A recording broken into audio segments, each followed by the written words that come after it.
Alright, ladies and gentlemen, this is our projectile motion, part 1 notes that are to be recorded and you guys are going to listen to this weekend as your homework. So, for tonight, whatever works. What's going on? So, we're going to start from the beginning like we did in class. I'm going to skip this review problem because it really was more something that we were talking about from our last test. Alright.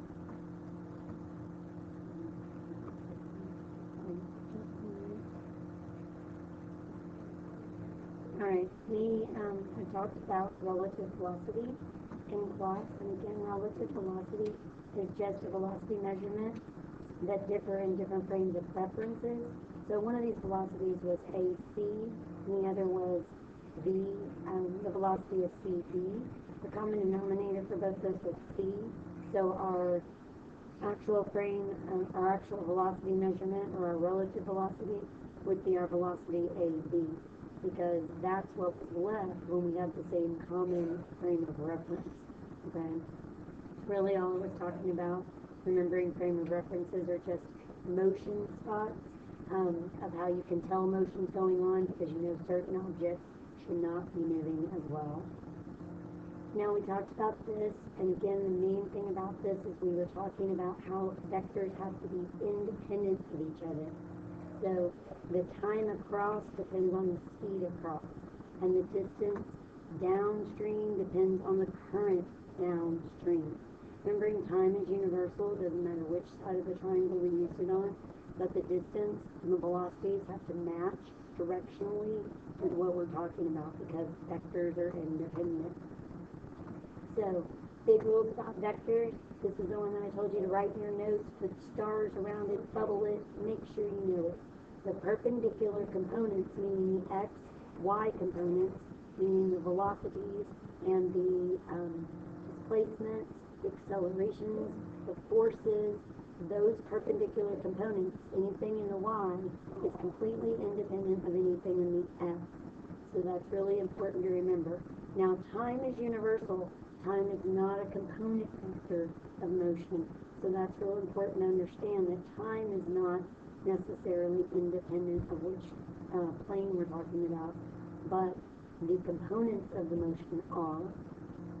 So, we talked about the basic definition of a projectile. It's an object that moves through space that's acted on only by Earth's gravity. So, projectiles are anything that's dropped, thrown straight up into the air, or launched at an angle. These are all things that you've done before, so it's not something you should have experienced and been able to visualize as you go along. First fact about projectiles is that they maintain a constant horizontal velocity. Now, constant horizontal velocity means that they're going to have a Vx value that is the same all the time. And that is because there's no gravity in the x-plane. So whatever an object is doing, it's going to keep doing at that same speed and in that same direction, because there's no outside force acting on it. This is actually Newton's first law of motion. And so since there's no acceleration, and we're neglecting air resistance in all of our little perfect worlds that we have going on in physics for our class, there's no outside force. And so since there's no outside force for anything to act on the projectile once it leaves the cannon, then it's just going to keep doing whatever it was to. And so whatever speed I give it horizontally, it's going to keep. Okay? Then my second rule, let me get my little writing stuff right here real quick. Alright, yep. Alright, the second rule is that projectiles are always going to experience a constant vertical acceleration, which is going to be gravity, 9.8 meters per second squared when we're here on Earth. Again, we're going to neglect air resistance, so this will be our A value. Is going to be 9.8 meters per second squared, and this is only in the y plane, so lots of times I'll just write it as gravity instead. Okay. Then Here's a picture of it. So with gravity, a projectile is going to fall, and gravity is going to act downward. So it's going to give it a downward acceleration rate. This doesn't have anything to do with the horizontal, because remember, anything in the y has nothing to do with the x. Okay? Now, rule number 3.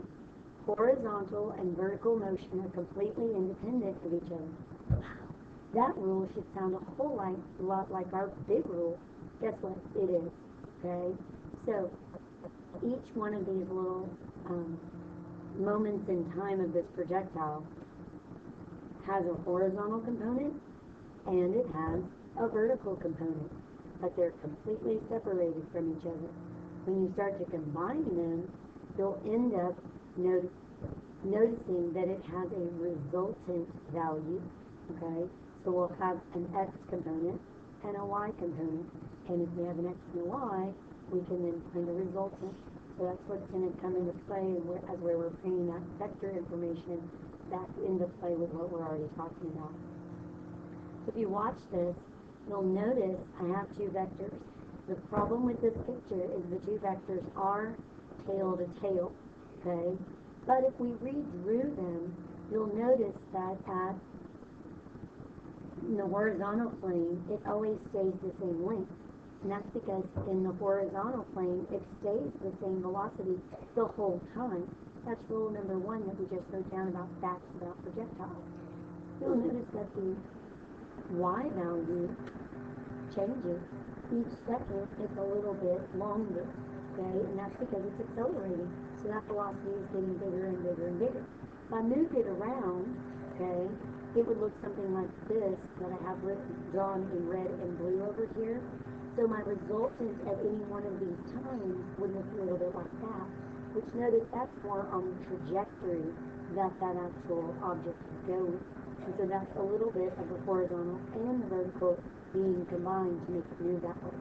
And right here you can see how through time that vertical velocity is changing, and that's because it is accelerating every second. So what about the equations? All the kinematics equations that we've already used in one dimension still work, because in one dimension, everything is still going to be true. So we're still going to be talking only about the y plane, or we're still only going to be talking about the x plane. Now here's what I'm going to tell you. These accelerated motion formulas that we have used before already, which look a little bit different on your formula chart, remember, but they will be used for the y-axis only. So these three have to be used in the y-axis because where's gravity? In the y-axis. So that's why we have to use these formulas in the y-axis. Now, the constant velocity formula of your d equals v times t will be used in the x-axis only. Okay? And that's really important to understand. So all of these are just going to be little x's, whereas all of these up here would be y. Okay, we could add little y's to all this stuff, and that would make it more specific about where everything is. But that's kind of why on the formula chart it has it that way of x's and y's, is because it's making reference to. So it's really important that you understand this, because otherwise you'll start to use the wrong formulas at the wrong time. Because of the x-axis, there's no acceleration. That's the reason we can only use this formula. And because there is gravity in the y-axis, that's why we have to use the acceleration formula. Alright? Now, our last rule is going to be so this will be under our facts, so I kind of skipped backwards, sorry. But there is a fourth rule, and that fourth rule is that objects dropped from a moving vehicle have the same velocity as that moving vehicle. So you'll notice these horizontal lines are the same, because this plane's going horizontally. It's going to give the same horizontal velocity to the dropped package. So that vector, that horizontal vector, is going to stay the same the entire time.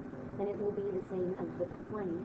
So if this was going at 20 meters per second, let's just say, then even the projectile down here also has 20 meters per second for this velocity in the x-plane, because this dx was 20 meters per second. So it's really important to understand as well, because we will have things falling out of um, moving objects and things like that in some of our problems, so you'll really want to understand that.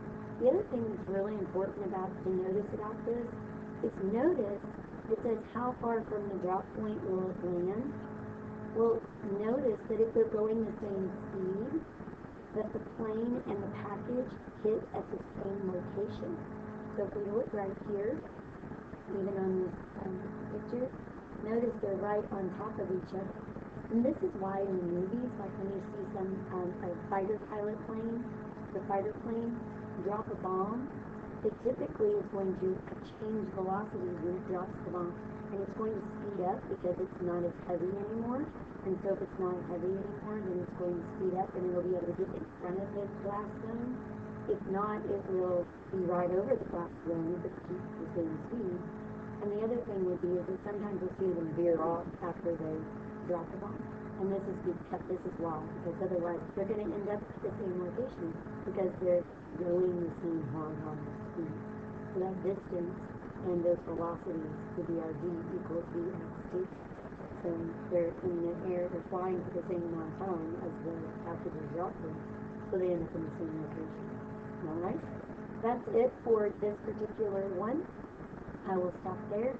We'll do example problems when we come to class on our next class. See y'all then. Take it easy.